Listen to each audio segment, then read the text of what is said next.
nos comentaba por qué ese título. Sí, la idea es pues, que no sepan de qué se trata justo para que les interese, pero finalmente es una historia muy bonita por ahí de cuando yo estudiaba pediatría. Una de mis adscritas de urgencias siempre me decía: oye, es que a ti te gusta buscarle el edema a la mitocondria, todo le quieres encontrar por qué, aquí no nos importa por qué, aquí no nos importa que el paciente esté estable y sube a piso, listo, se acabó.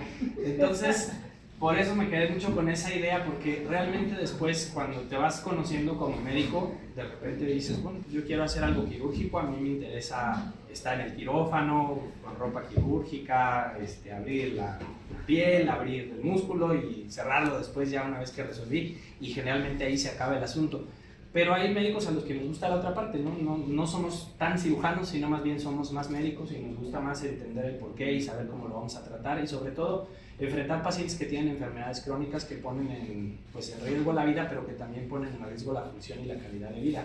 Entonces, justamente estos pacientes pues, que tienen inmunodeficiencias, como se le conocía antes, es de los que yo les voy a hablar. Entonces, vamos a empezar a hablar con un caso clínico para que podamos atrapar esa atención, pero vamos a poner este ejemplo: un paciente que ya está en su día 28 de vida y todavía tiene un retraso en la separación del cordón umbilical, y fue evaluado en la consulta de su pediatra, de su neonatólogo, y llega y le dice: es que tiene una bolita aquí, doctor, y le huele muy feo el cordón umbilical. Entonces, bueno, pues se resuelve, le dan un tratamiento, a lo mejor incluso antibióticos orales, y se resuelve sin mayor problema. Sin embargo, al siguiente mes, este paciente tiene una hospitalización por un sangrado de ese mismo muñón umbilical, y lo encontramos con una leucocitosis severa de 38,000 y una PCR elevada, ya otro proceso nuevamente de oncolitis en este paciente. Y en el mes 3 vuelve a acudir otra vez a urgencias con una fiebre recurrente y a las 24 horas previa, por fiebre recurrente a las 24 horas del alta hospitalaria previa y con irritabilidad, ¿sí? Tiene un antecedente familiar crítico, un primo fallecido por neumonía severa en el primer año de vida. Y aquí surge la pregunta que le da motivo a esta presentación: ¿es una infección aislada o tiene un defecto estructural subyacente? ¿Tiene un defecto en la inmunidad innata o tiene alguna otra cosa este paciente? Ahorita es lo que vamos a tratar de responder, y vamos a empezar a hablar un poquito de lo que es la magnitud de su diagnóstico, de esto que ahora se llama errores innatos de la inmunidad. Ya se ha estado dejando este otro nombre de inmunodeficiencia, justamente como para tratar de no ser, o no de poner tantos adjetivos. Ya ven que está de moda eufemizar algunas cosas.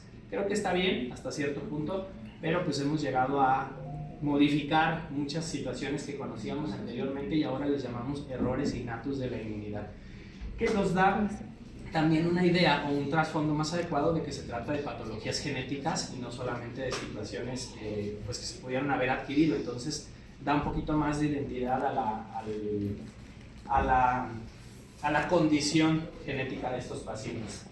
La prevalencia que tenemos estimada, cuando yo estudiaba esto, se estimaba que era 1 en 10,000, y en ese entonces hablábamos de aproximadamente 350 defectos descritos, secuenciados y estudiados, y ahorita ya estamos hablando de más de 500, o sea, no tiene mucho que salir de la subespecialidad, teóricamente. Entonces ha casi duplicado el número de defectos. Actualmente se describen 559 defectos para ser exactos, y de esos 559 hay 509 genes involucrados. En algunos casos, bueno, ¿cómo dices? ¿Cómo es que hay 559 defectos pero hay 509 genes? Bueno, porque en algunas patologías hay genes que tienen ganancia y otros que tienen pérdida de función, y las manifestaciones de la inmunodeficiencia o del error innato son distintas. Se considera que existe una brecha diagnóstica. Esto realmente es completamente cierto, pero como en algún momento he compartido con algunos de ustedes, mientras no tengamos una infraestructura, que esa no depende de nosotros como personal que atiende la salud, sino depende de allá arriba, quien gestiona los presupuestos, quien destina lo que necesitamos en el sector salud, pues no vamos a seguir teniendo esa brecha diagnóstica, puesto que primero no hay difusión, que eso es lo que estamos haciendo el día de hoy, y segundo, no tenemos cómo diagnosticar. O sea, si nos vamos más allá, no tenemos ni cómo determinar la inmunoglobulina G de nuestros pacientes en nuestra red, y tenemos que mandarlos a otros hospitales, y otros hospitales a veces ni siquiera tienen ya el reactivo o no tienen el insumo para poder diagnosticar. Entonces desde ahí pues andamos un poquito mal. y pueden llegar a pasar hasta 10 años para poder llegar al diagnóstico. Hay algunos errores innatos de la inmunidad que se manifiestan hasta la adolescencia, o incluso hay algunos que se manifiestan en la edad adulta, pero cuando digo se manifiestan, me refiero a que el paciente ya realmente está mal, como para que empecemos a pensar que tiene una inmunodeficiencia. La inmunodeficiencia la tiene desde la nación, ¿de acuerdo? Entonces, pues vamos a tratar de mejorar esa parte por lo que les voy a platicar. Este concepto moderno es un concepto moderno que ha venido evolucionando desde los primeros inmunólogos pediatras e inmunólogos clínicos en general, desde que se considera un error innato de la inmunidad y el concepto de inmunidad como un paciente que es susceptible a las infecciones. ¿Cuántos de ustedes aquí, y pueden levantar la mano para que no se duerman, cuántos piensan en solamente infecciones graves cuando escuchan error innato de la inmunidad o inmunodeficiencia? ¿Sí? Qué pena, levanten. ¿Sí? Piensan primero en eso, ¿no? Pero si nosotros somos pues más subjetivos y clínicos, que es el enfoque que podemos garantizar desde la escasez de recursos, son pacientes que no solamente van a tener inmunodeficiencias, ahorita vamos a ver por qué, o no solamente van a tener infecciones. Sí, es el síntoma clásico, las infecciones, que suelen ser recurrentes, severas, atípicas o por gérmenes oportunistas. Y aquí yo me quedaría más con la parte de oportunistas, todavía más que con recurrentes y a lo mejor hasta con la parte de severas, porque nuevamente evoco a mis compañeros neonatólogos, los compañeros neonatólogos y los que están en la terapia, pues todo el tiempo tienen infecciones severas, o sea, no, y no por eso esos pacientes que los dan de alta y seguramente nunca jamás los volvemos a ver aquí en el hospital o en ningún otro hospital, tienen una inmunodeficiencia. Pero el hecho de que tengamos gérmenes oportunistas sí nos tiene que hacer inmediatamente pensar desde el punto de vista o la perspectiva de este concepto de infección en que algo no está bien. ¿Sí? Si tenemos una cándida invasiva que no solamente está causando candidiasis bucofaringea, candidiasis oral, sino tenemos un paciente que tiene candidiasis hasta en las uñas de los pies, pues entonces tenemos que empezar a pensar que algo está pasando con él, ¿de acuerdo? Por mencionar algunos, Pneumocystis jirovecii, Aspergillus y otros microorganismos que habitualmente a nosotros que estamos sanos, a lo mejor alguien que si tiene inmunodeficiencia y no lo sabe, no nos pasa nada, ¿no? Ahora bien, este otro concepto de autoinflamación y autoinmunidad y este concepto de malignidad también tienen que ir de la mano de una disfunción del sistema inmunológico que nos protege de que tengamos cáncer ahora mismo. Que no fumemos, que hagamos ejercicio, que comamos bien. ¿No? Esos son factores de nuestro exposoma, ¿no? De lo que hacemos todos los días, pero realmente nuestro sistema inmunológico es el que está en una constante vigilancia desde que nos estamos formando, incluso de que no hay una célula neoplásica, porque esa célula neoplásica inmediatamente la captura y la elimina para que no se replique. ¿Sí? Eso pasa todos los días, segundo a segundo, por nuestro cuerpo y no nos damos cuenta. Si tenemos un sistema inmunológico que está deficiente, tenemos esa propensión a desarrollar malignidad. Y autoinflamación y autoinmunidad, que a lo mejor son dos conceptos que se superponen y que probablemente pues, de entrada no hacemos una distinción, pero vaya, los reumatólogos se ven obligados a hacerla. Cuando ellos describen autoinmunidad es porque tenemos un órgano blanco y tenemos un responsable, que puede ser algún autoanticuerpo o que puede ser alguna célula en particular, pero generalmente un autoanticuerpo descrito, en donde decimos, ese paciente tiene autoinmunidad. ¿Y a quién decimos que tiene autoinflamación? O sea, que no le hemos encontrado esto, al que aparentemente se inflama de la nada. Ejemplos de esto y algo que vemos mucho en pediatría y a lo mejor hasta lo pueden llegar a ver nuestros compañeros estomatólogos, son esos pacientes que tienen síndrome de FAPA. Son los que tienen úlceras orales recurrentes, también pueden tener enfermedad de Behçet, que también es un trastorno autoinflamatorio, aunque se piensa que es más autoinmune, pero no se ha encontrado un anticuerpo responsable. Y en general, con manifestaciones tempranas, que casi nunca las vemos así, porque la mayoría de los pacientes con autoinmunidad no debutan en la edad pediátrica, debutan una vez que son adolescentes o adultos, pues podemos ver pacientes que tienen desde el nacimiento citopenias refractarias, tenemos enfermedad inflamatoria intestinal temprana, son pacientes que no salen de la UCI porque siguen teniendo diarrea todo el tiempo y resulta que no era fibrosis quística. Está bien que pensemos siempre en fibrosis quística, de hecho está incluida dentro de las inmunodeficiencias, pero no es la única que puede causar diarrea crónica o cosas así, ¿no? Entonces tenemos que empezar a pensar en enfermedad inflamatoria intestinal y a veces pacientes que tienen fiebre recurrente sin foco, y que realmente ya se les hicieron 1000 cultivos, se les hicieron estudios virales y todo aparentemente está normal, pues incluye la fiebre mediterránea familiar y otras situaciones iguales, ¿de acuerdo? Incluso en las mismas familias, incluso en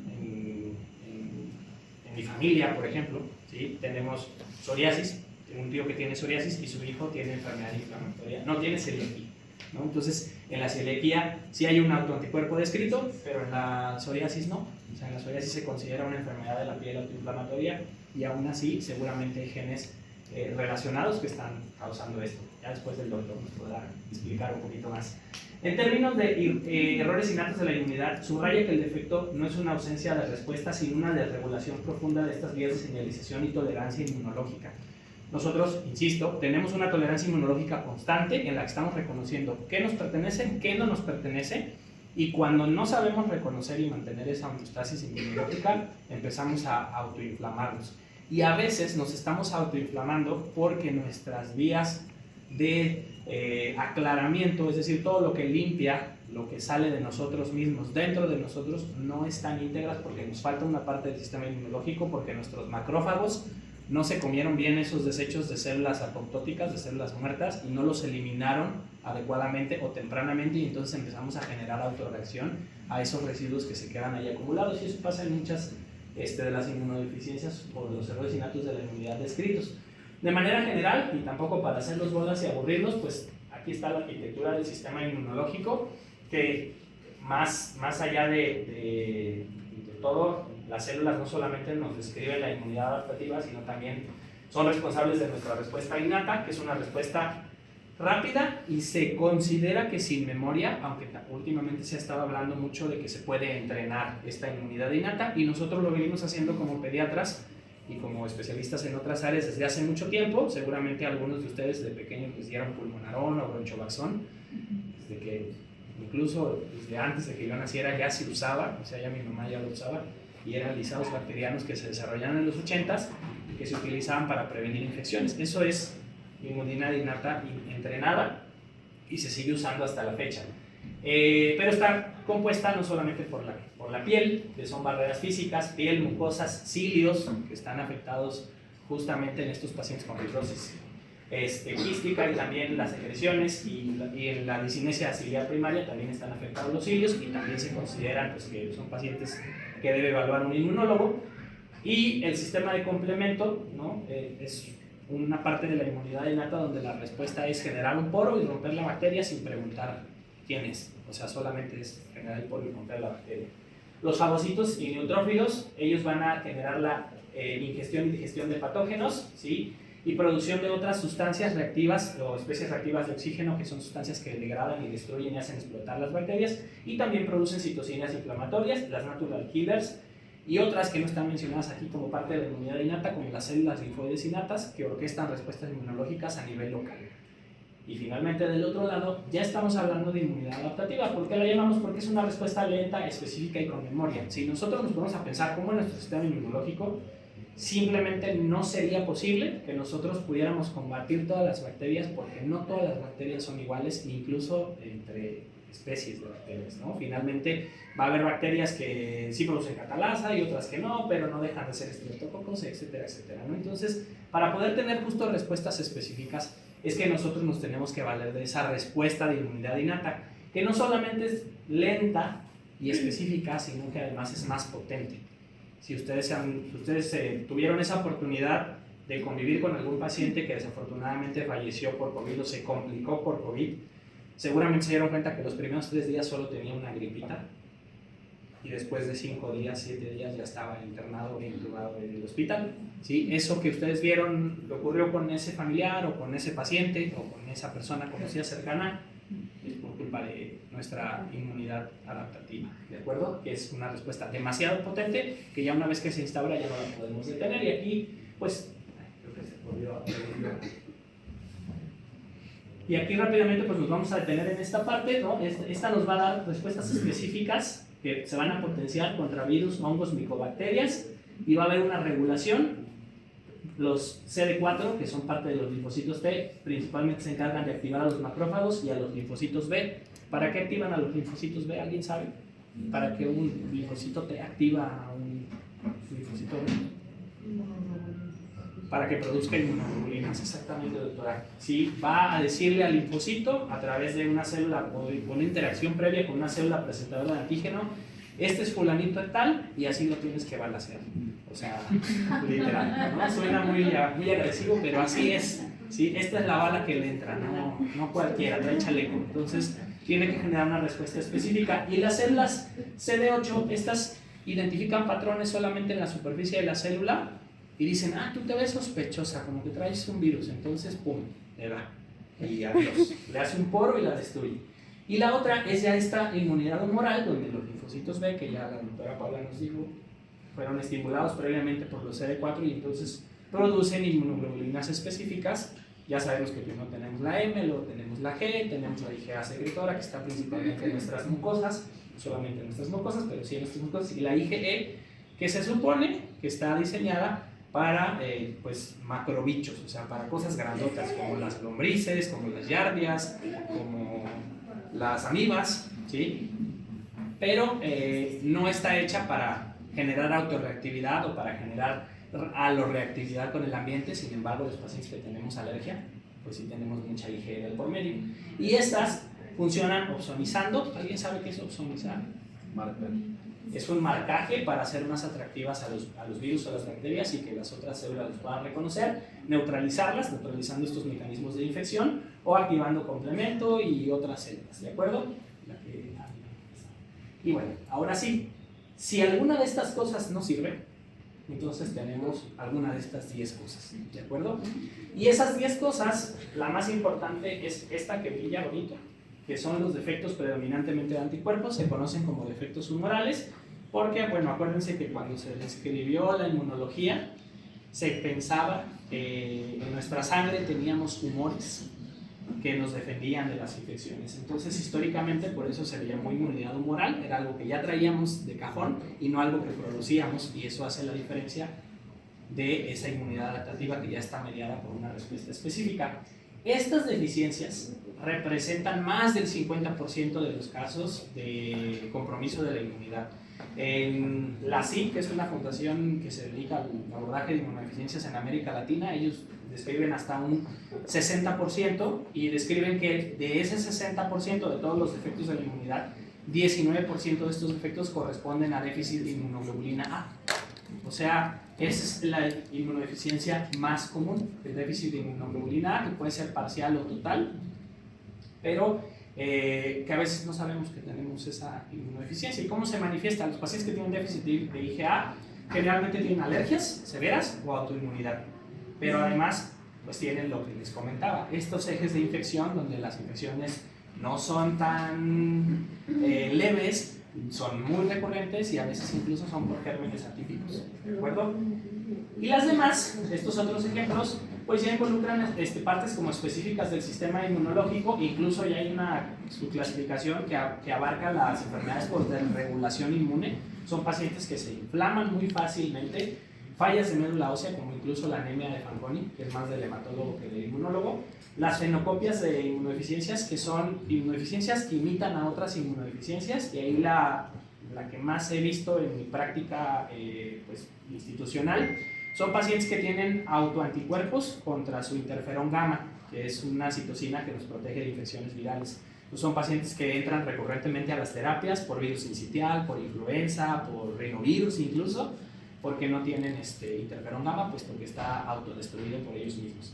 Y esa es una fenocopia de los defectos de la inmunidad intrínseca e innata que debería tener ese paciente.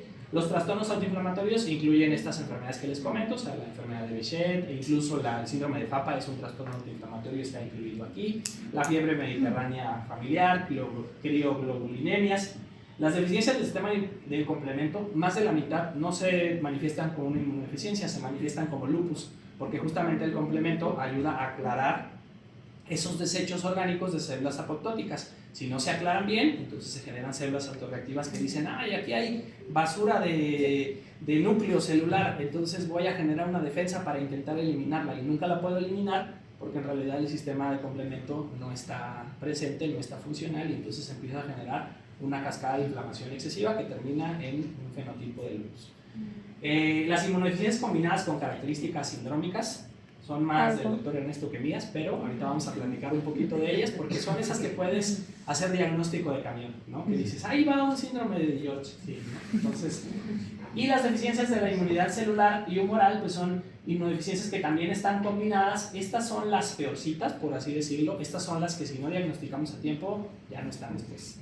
Y son las que le deberían tocar al neonatólogo, justamente, ¿no? Esas que el neonatólogo interna y lo da de alta, pero después ya llega a lactantes y ya se pierde ese seguimiento porque otra vez se volvió a infectar. Se tienen que diagnosticar antes de los 3 meses y medio para mejorar su pronóstico. Y ahorita vamos a ver por qué en México no es fácil diagnosticarlas y qué podemos hacer con lo poco que tenemos aquí. Estos son el filtro de sospecha, son alarmas clásicas que también se desarrollaron ya hace mucho tiempo, en los primeros 2000, si no mal recuerdo. Fueron redactadas por una fundación que se llama Jeffrey Model Foundation y sugería que las pudiéramos usar para el diagnóstico de inmunodeficiencias primarias, en ese entonces, ahora errores innatos de la inmunidad, y abarcaba situaciones, como ustedes bien se pueden dar cuenta, infecciosas únicamente. Entonces, no tomaba en cuenta estos pacientes que tenían procesos neoplásicos tempranos, que tenían procesos autoinflamatorios tempranos, que tenían autoinmunidad temprana o que tienen eczema severo y alergias severas desde que son lactantes o desde que son neonatos.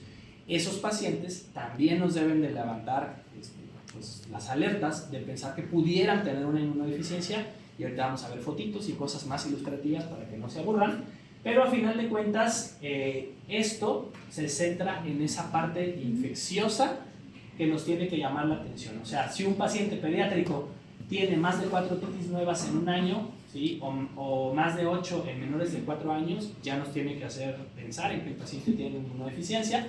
Más de 2 neumonías o sinusitis graves en un año, y aquí yo agregaría no solamente más de 2 neumonías, sino a lo mejor agregaría neumonías muy extensas, neumonías con daño estructural, neumonías con bronquiectasias, ¿sí? Esas neumonías ya no son neumonías habituales, son neumonías que se están comportando en nuestro paciente pediátrico como si nuestro paciente pediátrico no fuera normal. Entonces, esta pequeña oración que les acabo de decir es la que les tiene que llamar la atención. Estoy enfrente de un paciente que se está comportando como se presentan todos los demás pacientes que tienen su género, edad, estado nutricional, o paciente se está comportando distinto, ¿sí? La necesidad de antibióticos sirve para poder curar infecciones, ya la hemos visto incluso con los pacientes de hospitalización, ¿sí? Que me han hecho favor de presentarme.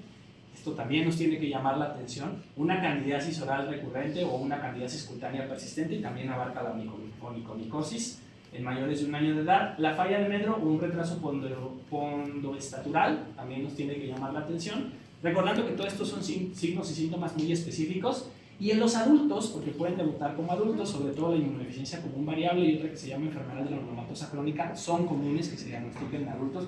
Tienen muchos pacientes con esto en el INER, por ejemplo, porque suelen tener asma grave, suelen tener neumonías recurrentes, suelen tener bronquiectasias. Y son pacientes que tienen infecciones virales de repetición crónicas, pueden tener herpes o verrugas extensas, que obviamente también nos tiene que hacer pensar en inmunodeficiencias secundarias, sobre todo obviamente HIV. Micosis mucocutáneas persistentes, bronquiectasias sin etiología pulmonar primaria y infecciones por micobacterias atípicas y ambientales, o incluso manifestaciones de infecciones por micobacterias pero demasiado severas. Si observamos un paciente que tiene una TB miliar, nos debe de llamar la atención forzosamente porque no es un adulto, porque no es una TB pulmonar simple y sencilla, ¿no? O a lo mejor es un paciente que tiene una TB cutánea, una TB renal, una TB gastrointestinal, nos tiene forzosamente que llamar la atención, porque no es lo habitual, aunque nosotros no veamos adultos, pero sí vemos adolescentes. Entonces, bueno, manifestaciones. ¿Qué vamos a buscar a la hora de explorar un paciente o qué es lo que tenemos que checar si estamos sospechando una inmunodeficiencia? Si nosotros tenemos ausencia de tejido linfoide, que lo vamos a notar por una ausencia total de amígdalas o ganglios, o incluso linfadenopatías gigantes persistentes, tenemos que explorar y nos tiene que llamar la atención con sus respectivas patologías. HLA se refiere sobre todo a la gamaglobulinemia de Bruton, son pacientes que no tienen IgG, pero volvemos a lo mismo, no tenemos cómo diagnosticarlo. Entonces, ¿en qué nos tenemos que basar? Nos tenemos que basar así tal cual en nuestra exploración física. Es un paciente que tiene infecciones sinopulmonares, neumonías graves por neumococo, y de repente lo exploramos y ¡ay, qué raro! No tiene ganglios, no tiene amígdalas. Entonces, ¿qué tiene? ¿No? Este tipo de pacientes los tenemos que referir. Pacientes con eczema grave, refractario, eritrodermia, sobre todo desde el nacimiento, albinismos, angioedema, desde las primeras etapas de la vida, también nos tiene que llamar la atención. En lo hematológico, citopenias refractarias, como el síndrome de Evans. Sí, yo sé que el síndrome de Evans es una enfermedad autoinmune, pero el síndrome de Evans forma parte de muchos trastornos de inmunodeficiencias. Y las neutropenias cíclicas o congénitas también son inmunodeficiencias. Manifestaciones gastrointestinales como enfermedad inflamatoria intestinal de inicio muy temprano y enteropatías perdedoras de proteínas. Y la enteropatía perdedora de proteínas también puede ser un diagnóstico diferencial porque esos pacientes pierden proteínas y también pierden anticuerpos, entonces se manifiestan con infecciones graves. La aparición de autoinmunidad extraordinariamente precoz o refractaria debe ser una señal de alarma inquietante a la sepsis recurrente y también de malignidad de manera muy temprana. Bueno, aquí no les puse ninguna palabra. El doctor Ernesto no puede contestar hasta el final, pero ¿qué ven aquí? ¿Qué les llama la atención de estos pacientes? ¿O qué ven, sobre todo nuestros cirujanos maxilofaciales? ¿Qué ven en estas? ¿Qué ven aquí? Exactamente, es un síndrome. Todos son de George con diferentes manifestaciones fenotípicas. Algunos con sus úvulas bífidas, otros tienen su paladar hendido y submucoso, ¿sí? Es frecuente, aquí si se fijan no les puse ninguno a propósito, ninguno tiene, bueno, tal vez, ¿no? Pero tienen anormalidades dentarias, tienen úvula bífida, tienen alteraciones palatinas, además de todo lo demás, tienen hipocalcemia, los pacientes con síndrome de George no tienen timo o lo tienen muy pequeño, entonces por lo tanto no tienen células T, por lo tanto no pueden hacer actividades citotóxicas y tampoco pueden estimular la producción de anticuerpos adecuados. Estos pacientes pueden tener una IgG normal, una IgM normal, un anticuerpo normal, pero no funciona. No funciona porque no hay célula T que estimule el linfocito B. Entonces no sirve de nada que tenga el anticuerpo, entonces les tienes que poner gamma globulina para poder tener una adecuada calidad de vida libre de infecciones graves. Acá otro paciente que piensan que tiene, que ven en las fotografías. ¿Mande? Primero que ven en la radiografía, en las fotografías, perdón. Aquí vemos, bueno, aquí lo que yo veo, no soy bueno para las alteraciones craneofaciales, pero aquí yo veo facies toscas en todos los pacientes. O sea, todos tienen una facies tosca. Y aquí lo que nos está mostrando, que casi no se ve, nos está mostrando que tiene una escoliosis esta paciente y que tiene retención de la dentición primaria. Eso es lo que tiene esa paciente. Aquí este paciente tiene un eczema muy marcado desde el nacimiento, que esto lo podemos ver en un paciente normal o lo podemos ver en un paciente con defecto de la filagrina, que es el trastorno genético más común asociado a la dermatitis atópica y que no vamos a poder diagnosticar porque no tenemos cómo. Fácilmente, sí tenemos como, pero no fácilmente. Entonces, pero acá tenemos otro que, por ejemplo, no se alcanza a ver bien, pero es una lengua saburral por candidiasis oral y tiene cicatrices de abscesos que le fueron removidos quirúrgicamente. ¿Alguien sabe qué tiene este paciente? Si no saben, no hay problema, para eso están aquí. ¿No? ¿Hiper-IgE? Sí, tiene un síndrome hiper-IgE. Tiene un síndrome de Hopp, como se le conocía, es un hiper-IgE justamente. Son pacientes que tienen manifestaciones de alergia, que tienen asma de inicio temprano, asma severo, refractario, tienen dermatitis atópica, tienen infecciones sinopulmonares, bronquiectasias, defectos de los dientes, a veces tienen dientes cónicos, o sea, tienen un chorro de alteraciones diferentes dependiendo del fenotipo. Y bueno, este síndrome de Hopp es de herencia autosómica dominante. Hay otros que son síndromes hiper-IgE que son autosómicos recesivos, pero este en particular pues es dominante. ¿Qué vemos ahí? También es como eczema, lo que pasa es que ya también, por rascado, ¿no? También tiene eczema, pero es un eczema hemorrágico. Esa es la pista. Mira, aquí como tiene algunos datos de eczema hemorrágico, y ¿qué tiene aquí? Hematomas y petequias, ¿no? ¿Qué piensan que tiene?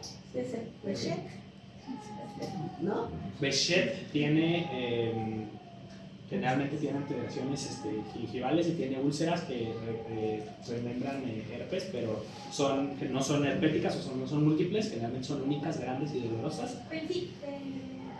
Empieza con W. Esos son síndromes de Wiskott-Aldrich, así es, doctora, muy bien. El síndrome de Wiskott-Aldrich también es una inmunodeficiencia, también es un paciente que cursa con alteraciones de la inmunidad, porque pues tiene defectos de la actina y de proteínas intracelulares que comprometen muchas cosas, entre ellas la migración celular de nuestros fagocitos. Entonces son pacientes que tienen trombocitopenia, son pacientes que tienen plaquetas muy pequeñas, son pacientes que tienen alergia, eczema, autoinmunidad, linfomas desde muy temprana edad y bueno, tienen una esperanza de vida pues, muy reducida y realmente estos pacientes se tratan sí o sí con trasplante de células progenitoras hematopoyéticas. Entonces sí, es un Wiskott-Aldrich. Aquí, ¿qué vemos? ¿Qué ven estos pacientes? Ya lo dijo el genetista, él se lo sabía todo desde el principio. Doctor, adelante. ¿Qué tiene este paciente, doctor? Supongo que es una prostática, pero quizá tenga una marcha táxica. Exacto, sí, la telangiectasias subcutánea. Y tiene telangiectasias. Exactamente, este es un paciente que tiene defectos de la reparación del ADN, es un paciente que tiene ataxia de telangiectasia, es la más común de esos síndromes, pero no es el único, también es un diagnóstico sindromático. Está ligado a este defecto de la reparación del ADN y pues tienen defectos ahí, compromiso cerebeloso, tienen regresión más que retraso, porque sí, realmente van perdiendo muchas capacidades a lo largo de su vida y como no reparan ADN, pues tampoco reparan pues los linfocitos, entonces no pueden generar buenos linfocitos de memoria. Los linfocitos B, nosotros tienen que vivir pues 10 años incluso, pues estos linfocitos no, entonces ya se había generado el anticuerpo y ¡pum!, otra vez se muere. Entonces no se logra esa capacidad de memoria de la inmunidad de estos pacientes. Si nosotros nos guiamos por la firma del microorganismo, como les puse acá en la presentación, la bacteria aísla el defecto anatómico celular. Este tipo de bacterias relacionadas con este tipo de defectos, no exclusivamente, esta tabla en realidad se cruza bastante. ¿Por qué? Vamos a dar un ejemplo. Por ejemplo, si pensamos en hongos y bacterias catalasa positivos, pensamos no solamente en defectos de fagocitos, sino también en defectos de linfocitos T. Y por ejemplo, estos pacientes con enfermedades o entidades pueden tener enfermedad granulomatosa crónica, pueden tener déficit de atención leucocitaria, pueden llegarle a los estomatólogos y a los cirujanos maxilofaciales como procesos de periodontitis muy cañones que no se resuelven con antibióticos y que son recurrentes. Pero al mismo tiempo pueden ser pacientes que tienen neutropenia congénita, ¿no? Y también tienen abscesos a ese nivel y problemas periodontales recurrentes o problemas dentales muy severos. Y al mismo tiempo, un paciente con VIH pues, también te puede llegar así, ¿no? Un paciente con defectos humorales también te puede llegar así a la consulta. Un paciente con defectos del complemento es un poquito menos probable, pero también pueden llegar a tener abscesos. La principal manifestación es que tienen meningitis por Neisseria de manera recurrente. Pacientes que tienen infecciones virales severas, aquí por ejemplo son defectos combinados principalmente, pero también hay defectos específicos de la inmunidad innata antiviral, como los defectos de TLRs, que se manifiestan por ejemplo con encefalitis herpéticas fulminantes, y es el único virus al que son susceptibles, los defectos de TLR3, por ejemplo, por mencionar alguno. Ya yéndome de manera muy específica, pero yo lo que quiero es que aprendan esto de manera muy general para que ustedes lo puedan aplicar en su práctica y en su diagnóstico. Pacientes que tienen micobacterias atípicas y que incluso pueden cursar desde el principio con vesicleitis, pero también pueden cursar con formas de tuberculosis invasivas o diseminadas, son pacientes que tienen defectos celulares, o tienen células T, o que tienen defectos de la inmunidad innata, como por ejemplo hay un defecto que se llama efecto del eje interferón gamma IL-12, que es una susceptibilidad, perdón, IL-2 interferón gamma, que es una susceptibilidad mendeliana a micobacterias. Entonces son pacientes que se enferman todo el tiempo de micobacterias y de salmonela, ¿sí? Porque participa esta respuesta de interferón gamma en esa defensa. Y los defectos de bacterias encapsuladas, este va a ser el más frecuente, o sea, este es el que sí nos podemos llegar a topar, es el que representa los defectos de la inmunidad humoral y el del complemento, que insisto, no son muy comunes en nuestra población. A lo mejor se van con los lupus y no los podemos diagnosticar, o sea, era un lupus que tenía un defecto del complemento, pero que no se manifestaba necesariamente como infecciones graves, o a lo mejor sí tenía infecciones graves, a lo mejor tuvo un deceso a edad temprana por alguna neumonía, o por alguna meningitis, pero pues, tenía lupus y hasta ahí, ¿no? Entonces, generalmente los defectos de complemento, yo nunca he visto alguno, nunca de los nunca, pero sí he visto de todos los demás, ¿no? Y bueno, lo vemos acá mucho también en alergología, lo ven en otorrino, lo vemos en pediatría porque son pacientes que tienen sinusitis, que tienen otitis de repetición, que son otitis graves, no cualquier otitis, son otitis con perforación, son otitis que supura. Acá, en los defectos de fagocitos, muchas veces, y también en el hiper IgE, tenemos abscesos que están fríos. Eso es algo que también se me olvidó mencionarles, pero nos tiene que llamar la atención. Si de repente tocas al paciente, no tiene eritema, no tiene calor, pero tiene un tremendo absceso enorme, y lo drenas y sí sale bacteria, pero no sale pus, tienes que pensar en un defecto de la inmunidad que está relacionado con fagocitos o que está relacionado con el síndrome hiper IgE. ¿De acuerdo? Básicamente de los que no son sindromáticos. Aquí vemos otros sindromáticos que están relacionados, son diferentes, no es el mismo caso. No sé si alguien identifica algo. Si ves esto, ¿en qué piensas? Honestamente, si te llega a urgencias, ¿qué haces? Honesto. Al MP, exacto, le das aviso al MP porque dices, pues eso es un abuso sexual, ¿no? No necesariamente, si ya descartaste el abuso sexual, esto es un síndrome en defectos de errores innatos de la inmunidad que se llama síndrome de Wien. Son pacientes que tienen mielocatexia, o sea, los neutrófilos no migran fuera de la médula. Son pacientes que tienen verrugas, de hecho la Wien es de Warts, verrugas. Tienen hipogammaglobulinemia y tienen infecciones, sobre todo por virus del papiloma. Este paciente, también algo que les llame la atención, ¿no? Ese paciente que le ven, tiene un abdomen abultado, eso es muy interesante, dice la doctora, un abdomen abultado. ¿Qué más tiene ese paciente? Está desnutrido. Cabello escaso, seco. Ajá. Raro. Bueno, no se alcanza a ver muy bien, pero al igual que incluso cuando ven un poquito las pestañas, Más claro. ajá, es un cabello un poquito más claro. O sea, a pesar de que es un paciente moreno, es morena, tiene el cabello claro.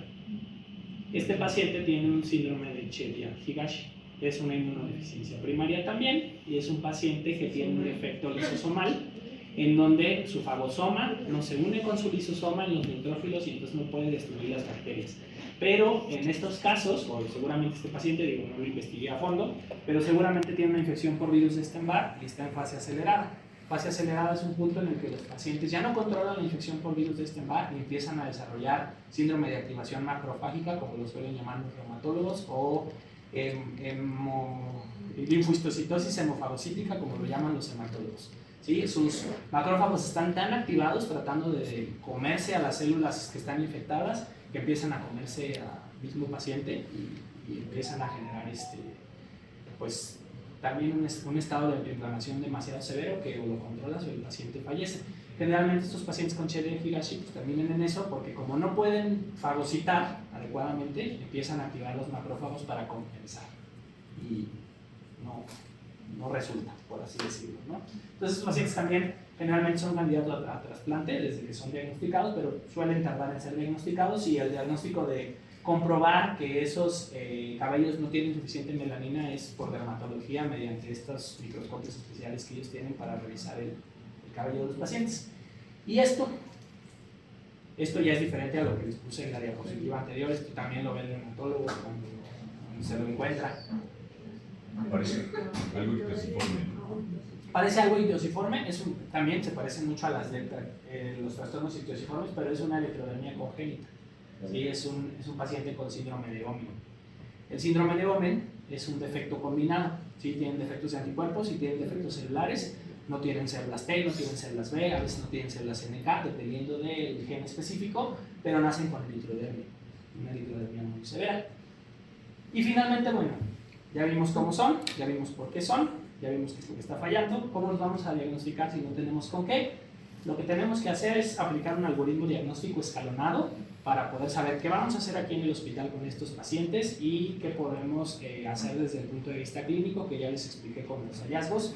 Pues primero les vamos a hacer una biometría hemática completa. Eso es de cajón, eso sí lo tenemos. ¿Y qué es lo que vamos a buscar en esa biometría hemática? Pues vamos a buscar linfopenia absoluta ajustada para la edad, por ejemplo, en un lactante y en un recién nacido, menos de 3.000 células por microlitro, es una emergencia médica y tiene que obligar a la sospecha de una inmunodeficiencia combinada grave.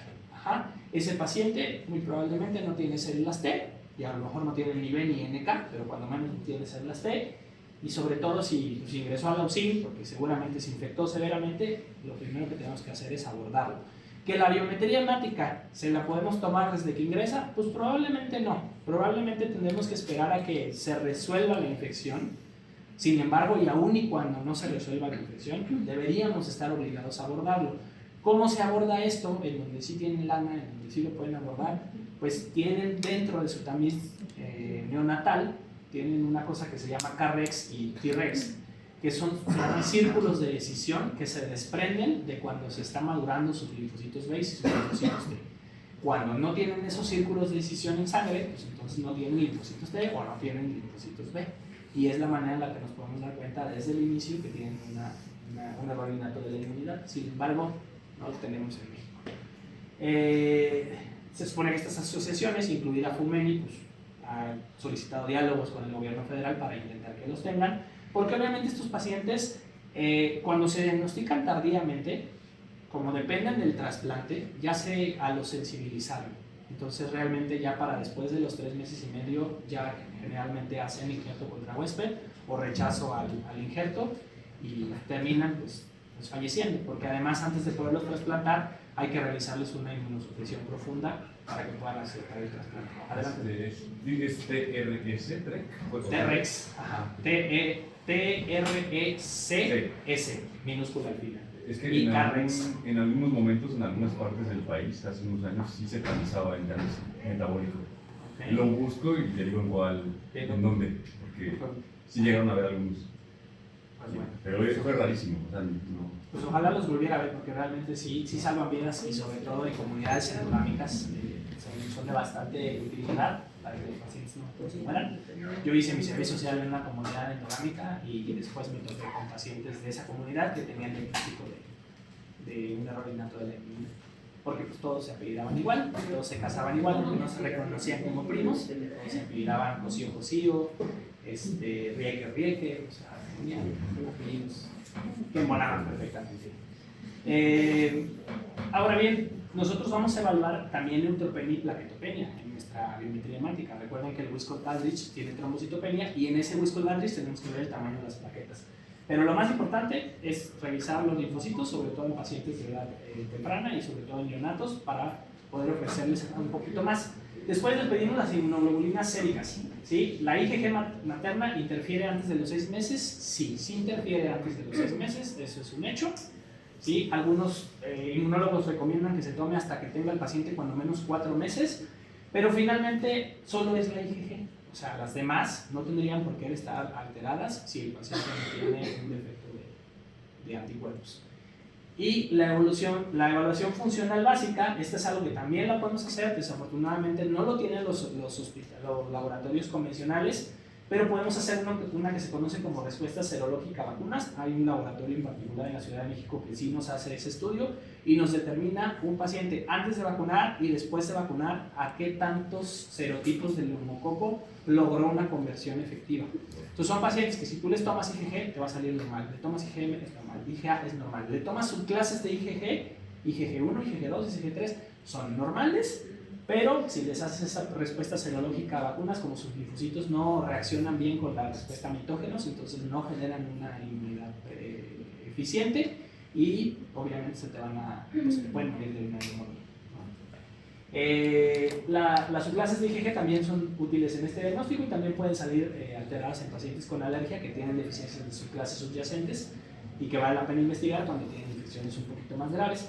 Y ya los últimos niveles pues ya son estudios funcionales. Estos estudios, si nos vamos al primer nivel, esto nos sale más barato que un panel genético rápido.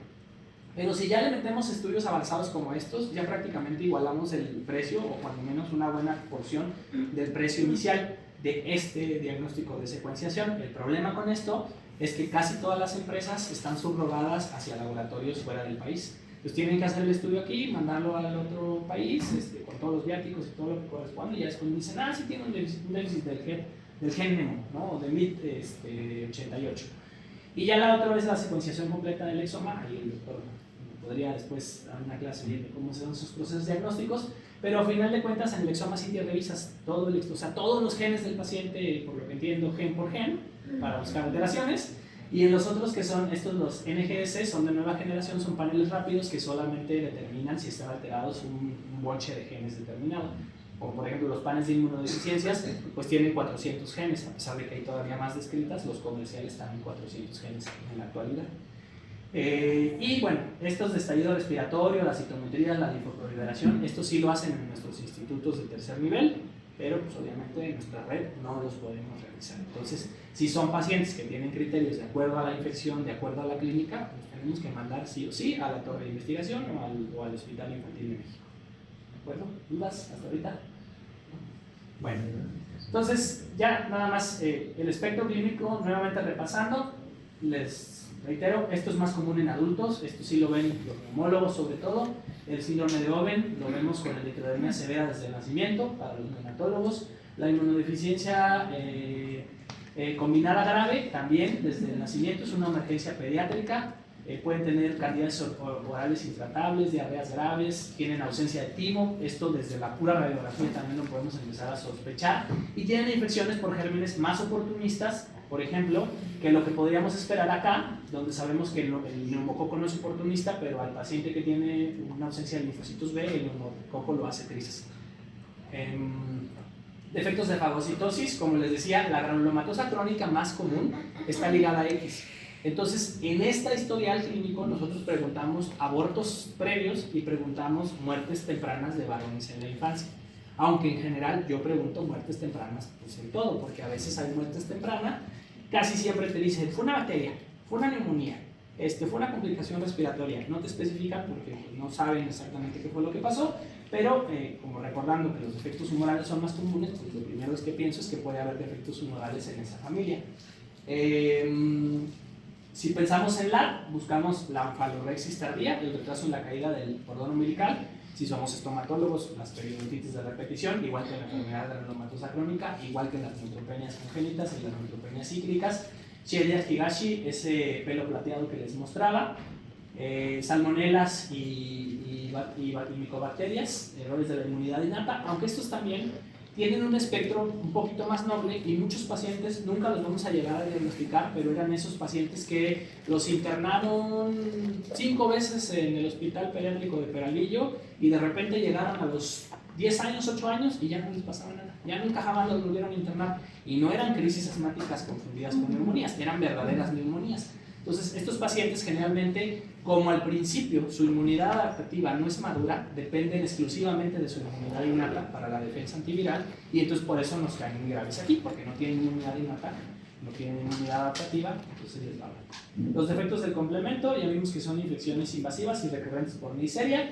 Y bueno, ¿qué es lo que tenemos que hacer o qué les podemos ofrecer? Esto sí lo tenemos en la red, inmunoglobulina G, no tenemos la subcutánea solo la tienen, yo me quedé en tercer nivel, pero sí les podemos dar quimioprofilaxis, les podemos empezar, si ya tenemos una amplia sospecha, pues a dar trimetopril, ¿sí? Sulfametoxazol, o a veces podemos empezar a dar itraconazol como terapias profilácticas en esos pacientes que ya descartamos que no tienen VIH y que por eso está la linfopenia de CD4, pero que sí tienen una linfopenia pues, confirmada y las presencias de infecciones anteriores, les podemos empezar a dar profilaxis para mejorar su pronóstico a largo plazo. La cura definitiva es el trastorno del trasplante de células progenitoras y la medicina de precisión pues ya es el tratamiento específico de las manifestaciones. Existe terapia biológica para algunas deficiencias. La principal y la primera que se empezó a tratar es una inmunodeficiencia combinada que se llama deficiencia de ADA. Ellos se suplementan, pues están inyectando vehículos virales, adenovirus específicamente, para que puedan sintetizar el ADA, o se están sintetizando o se están inyectando esta hormona, por así decirlo, sintética para poder que sus linfocitos funcionen de manera normal. Y hay pacientes que tienen enfermedades autoinflamatorias que se empiezan a tratar desde el principio con inhibidores de YAG kinasa, para trastornos de ganancia de función, como por ejemplo estos que tienen alteraciones de hiper-IgE y que tienen mucha autoinmunidad, para evitar tratarlos con inmunosupresores, porque pues, obviamente les daríamos el tiro de gracia a los pacientes, entonces tenemos que dar todos estos que son, todos estos medicamentos que terminan en IMIP, ¿no? Así, sumatinib, IMAC, todos esos son inhibidores de ya quinasa con efectos específicos para autoinflamación. ¿Qué tenemos que hacer como pediatras? ¿O qué nos queda como pediatras, sobre todo en la consulta externa?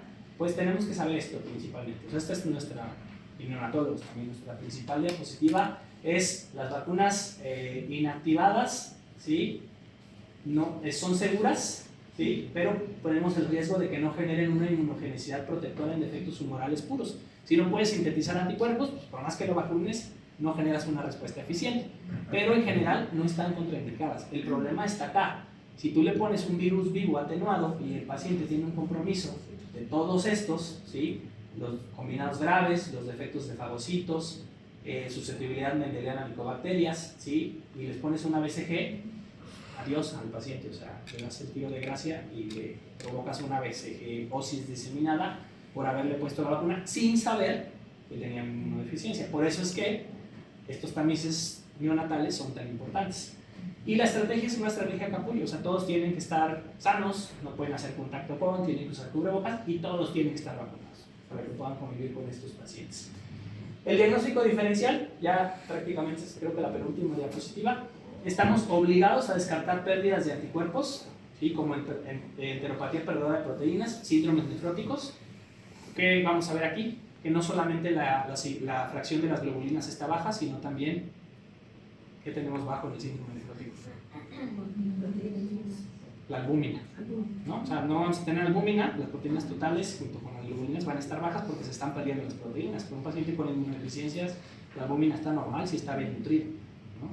La infección por VIH obligada, sobre todo en gérmenes oportunistas, en pacientes con linfopenia, en cualquier antecedente de riesgo que no les suene bien en la historia clínica, pero para eso tienen que estar muy bien educados en historia clínica, sobre todo nuestros pues, becarios, ¿sí? Que se quedan cortos y no preguntan, o preguntan rápido, o no preguntan lo que tienen que preguntar. Sí hay que preguntarlo, sobre todo en estos pacientes que ingresan por neumonía, que es la patología más común que genera internamientos en pediatría. Y lo que vamos a buscar es pues, que tengamos linfopenias no explicables, o sea, ya les hicimos descarte de VIH, por ejemplo, una infección sistémica adversa por vacuna viva, BCG-osis, accesos profundos recurrentes o infecciones por gérmenes oportunistas, acuérdense, accesos fríos, retraso en la caída del cordón, o pacientes que cumplan con 2 o más signos de alarma de la Fundación Jeffrey Model, pues los mandamos directamente a inmunología. Y por último, pues esta diapositiva de perlas diagnósticas: si no tiene amígdalas, sospechas en anemia; si tiene neisseria invasiva, sospechas en un déficit del complemento; si hay caída tardía del cordón más leucocitosis, en un defecto de fagocitosis en general, pero particularmente déficit de adhesión leucocitaria; si tiene eritrodermia y linfadenopatía, no ausencia sino linfadenopatía en el síndrome de Omen. ¿Por qué tiene linfadenopatía el síndrome de Omen si no tiene linfocitos? Bueno, porque los pocos que tiene son autorreactivos. Entonces, generalmente por eso están todos inflamados. Si hay acceso sin pus, sin calor ni dolor en el síndrome de IgE. Y finalmente, la historia clínica detallada. ¿Qué tienes que preguntar si sospechas en una inmunodeficiencia? Nuevamente, muertes tempranas, consanguinidad o endogamia, y ahorita voy a dar un poquito más de extensión en esa parte de consanguinidad o endogamia, por una experiencia que tuve también. Y esos antecedentes de abortos repetidos, sobre todo si esperaban que fueran de género masculino, en relación a varias inmunodeficiencias que tienen herencia ligada a X. La historia que me pasó fue muy curiosa, no se me olvida, porque ya en mis últimos días como becario en el Instituto Nacional de Pediatría llegó una pareja. Cuando yo empecé a hacer el interrogatorio, siempre pregunto por los apellidos de los papás. O sea, ¿cómo te apellidas tú y cómo se apellidan los abuelos? Y entonces de repente me dice, es que los papás, mis papás se apellidan López López. Qué curioso, ¿no? Bueno, está bien. Oye, ¿y tú de dónde eres? Yo soy de Michoacán. ¿Y tú de dónde eres? Yo nací en Estados Unidos. ¿Y tu familia de dónde es? Mi familia es de Michoacán. Oye, ¿y de qué lugar son? No, pues es que mis papás son de este lugar y los abuelos de ella también. Bueno, pues resultó que los abuelos de ella eran hermanos de los papás de él. Y el niño tenía un error innato de la inmunidad, que era una herencia autosómica recesiva, y finalmente estaban emparentados, hasta se parecían, de lo juro, hasta se parecían, y obviamente pues, eran parientes lejanos. Entonces, ese historial detallado esto es lo más, o sea, lo que tú puedes interrogar, sospechar y todo con las pocas herramientas que tienes ante estas manifestaciones, eso es lo más importante y es gratis.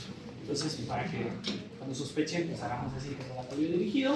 Y finalmente, estas son las conclusiones. Ya no son enfermedades exclusivas de la infancia, no se limitan únicamente a infecciones crónicas, la desregulación inmunológica es clave y esto incluye las alergias graves y el eczema. El abordaje escalonado y la autoinmunidad. El abordaje escalonado, iniciando con un examen clínico minucioso y un hemograma o biometría hemática bien interpretada, es la principal herramienta de tamizaje. Y la sospecha oportuna y derivación temprana a tercer nivel alteran dramáticamente esta curva de morbilidad, abriendo las puertas a curas como el trasplante o la terapia génica. Muchas gracias por su atención.